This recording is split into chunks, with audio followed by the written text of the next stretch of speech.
Assalamualaikum warahmatullahi wabarakatuh. Alhamdulillah. Alhamdulillahilladzi arsala rasulahu bil huda wa dinil haqq liyudhhirahu 'alad dini kullih walau karihal kafirun. Amma ba'du.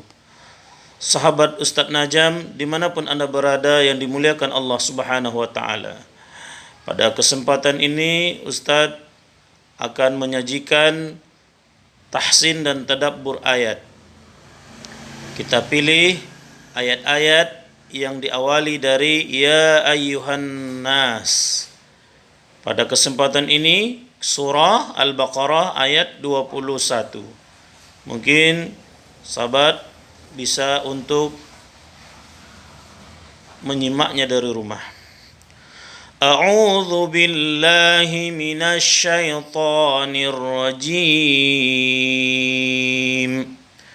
Bismillahirrahmanirrahim. Ya ayyuhan nasu u'budu rabbakumul ladzi khalaqakum الذي خلقكم والذين من قبلكم لعلكم تتقون صدق الله العظيم. Ya ayyuha, itu kita lihat adalah mad jaiz munfasil. Mad jaiz munfasil ini sesudah huruf mad bertemu hamzah pada dua kalimat. Munfasil artinya berpisah ya. Ya ayyuha, panjangnya bisa 2 harokat, bisa 4 harokat, bisa 6 harokat. Ada satu lagi yaitu mad wajib muttasil. Kalau mad wajib muttasil adalah sesudah huruf mad bertemu hamzah dalam satu kalimat atau dalam satu kata. Kalau ini mad jaiz munfasil, jaiz boleh 2 harokat, boleh 4 harokat, boleh 6 harokat. Ya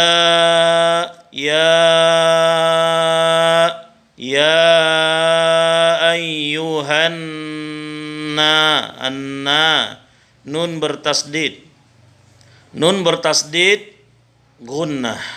Setiap nun musyaddadah dan mim musyaddadah itu wajib al-gunnah, wajib berdengung. Lamanya adalah 2 harokat.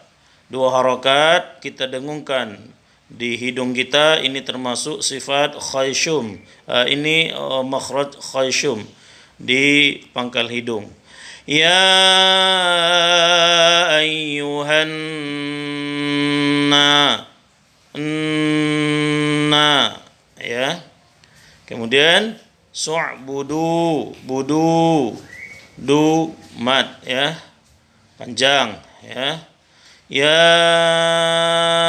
ayyuhan nasu u'budu rabbakumul ladzi juga dibaca mad panjang ya, 2 harokat.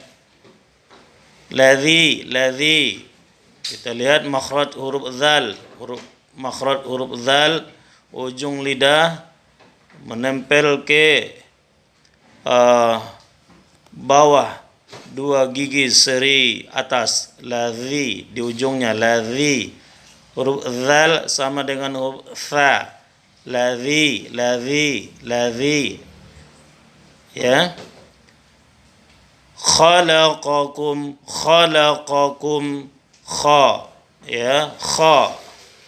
Terlihat makhraj huruf kha. Bagaimana makhraj huruf kha? Makhraj huruf kha itu adalah huruf halak yang keluar dari tenggorokan ya, tepatnya di ujung tenggorokan. Kha, gha, ya, di ujung tenggorokan.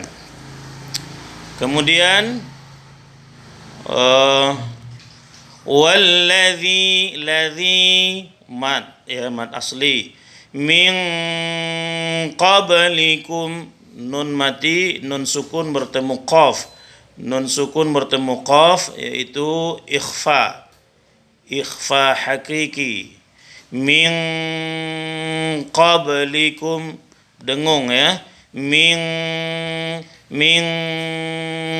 ikhfa artinya samar, ya, mensamarkan huruf nun mati jika bertemu dengan huruf ikhfa yang 15, salah satunya qa, ya, qa.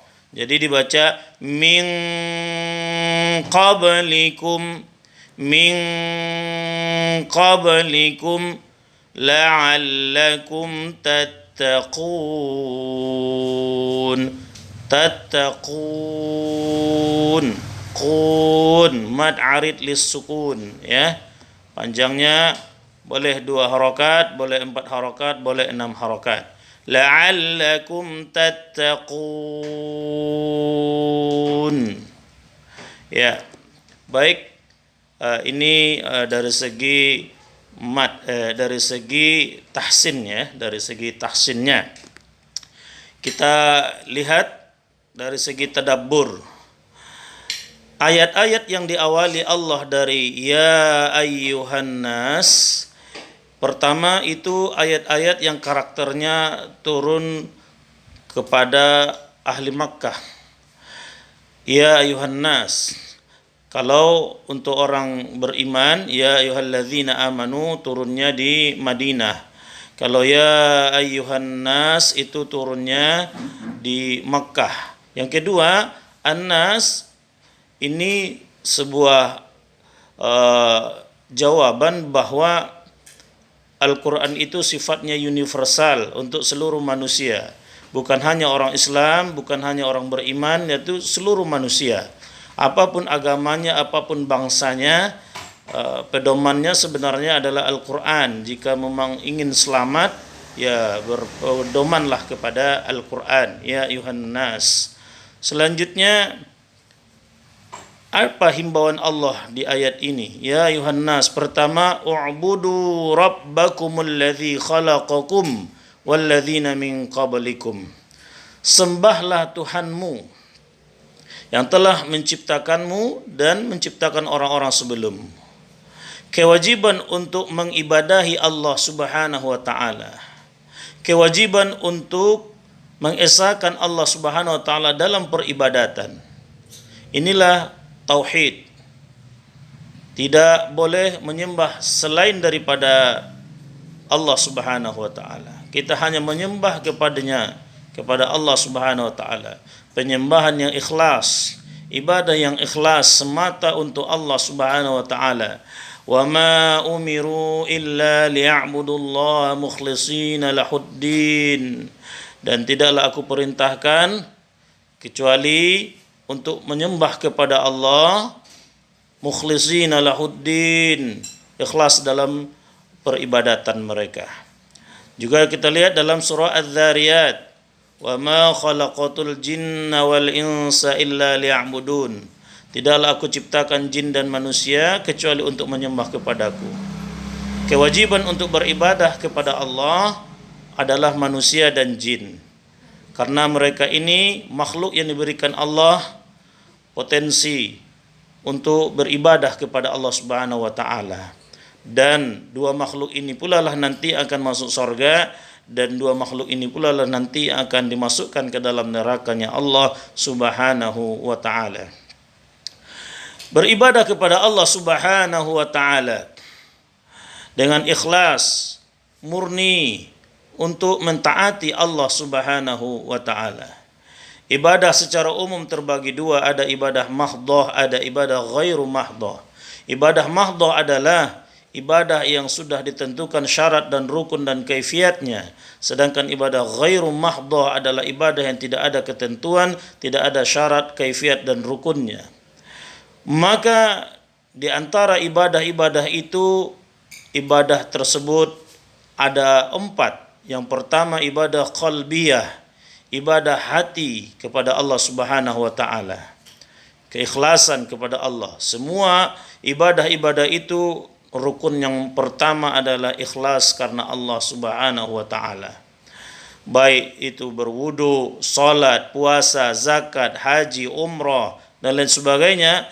Rukun yang pertama itu adalah niat. Makanya perbaiki niat kita. Ketika niat kita salah, maka baguskan niat kita, kembali dibenahi niat kita hanya untuk Allah Subhanahu wa taala.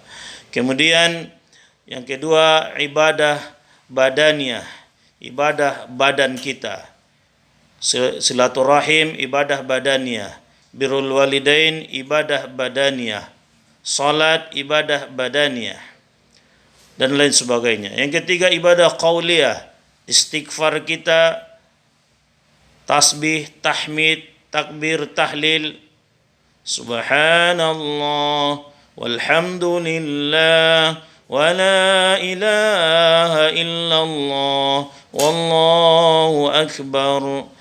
Ini adalah ibadah qauliyah. Tilawah Al-Quran kita juga termasuk ibadah qauliyah. Kemudian yang keempat, ibadah maliyah, ibadah harta finansial kita. Wa mimma razaqnahum yunfikun, dan terhadap harta yang diberikan Allah, sebagian dari harta itu kita nafkahkan di jalan Allah, baik nafkah wajib yaitu zakat maupun infak sunat yaitu sedekah biasa. Maka ini ibadah kita, ibadah qalbiyah, ibadah badaniyah, ibadah qauliyah, ibadah maliyah. Maka ini semua kita persembahkan untuk Allah Subhanahu wa taala, bukan untuk yang lain. Kemudian yang kedua, ayat ini menjelaskan kepada kita bahwa Allah Subhanahu wa taala yang telah menciptakan kita dari tiada menjadi ada, kemudian tiada, kemudian menjadi ada lagi. Kaifa takfuruna billahi wa kuntum amwatan fa ahyakum thumma yumitukum thumma yuhyikum thumma ilaihi turja'un. Kita lihat ya. Kita lihat dalam Al-Baqarah 28. Bagaimana mungkin engkau kafir kepada Allah padahal kamu itu dulunya amwat, mati, maksudnya tidak ada. Fa ahyakum, lalu Allah hidupkan. Thumma yumitukum, kemudian Allah matikan. Thumma yuhyikum, kemudian Allah hidupkan lagi. Thumma ilaihi turja'un, kemudian kepada Allah kita akan dikembalikan. Surah Al-Baqarah ayat 28.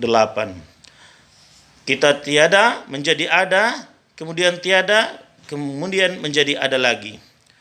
Begitu juga yang telah menciptakan orang-orang sebelum kamu, umat-umat sebelum kamu, atau kakek moyang, nenek moyang kamu. Allah lah yang menciptakan itu semuanya. Kemudian Allah mengharapkan la'allakum tattaqun, agar kamu bertakwa. Kita lihat dalam tafsir, kalau Allah yang mengatakan la'allakum, semoga kamu, itu hakiki, itu pasti. Kalau manusia asa, semoga, ya, itu belum pasti. Mungkin iya, mungkin tidak. Tapi jika Allah mengatakan la'allakum tattaqun, dengan peribadatan kepada Allah, dengan penyembahan kepada Allah Subhanahu wa taala yang ikhlas, la'allakum tattaqun, mudah-mudahan kamu bertakwa, artinya pasti kamu akan menjadi hamba Allah yang bertakwa. Jadi inilah isi kandungan ayat ini. Semoga bermanfaat buat kita semua. Subhanakallahumma wa bihamdik, asyhadu an la ilaha illa anta, astaghfiruka wa atubu ilaih. Kita akan berjumpa pada video-video berikutnya. Jangan lupa subscribe, like and share. Terima kasih. Assalamualaikum warahmatullahi wabarakatuh.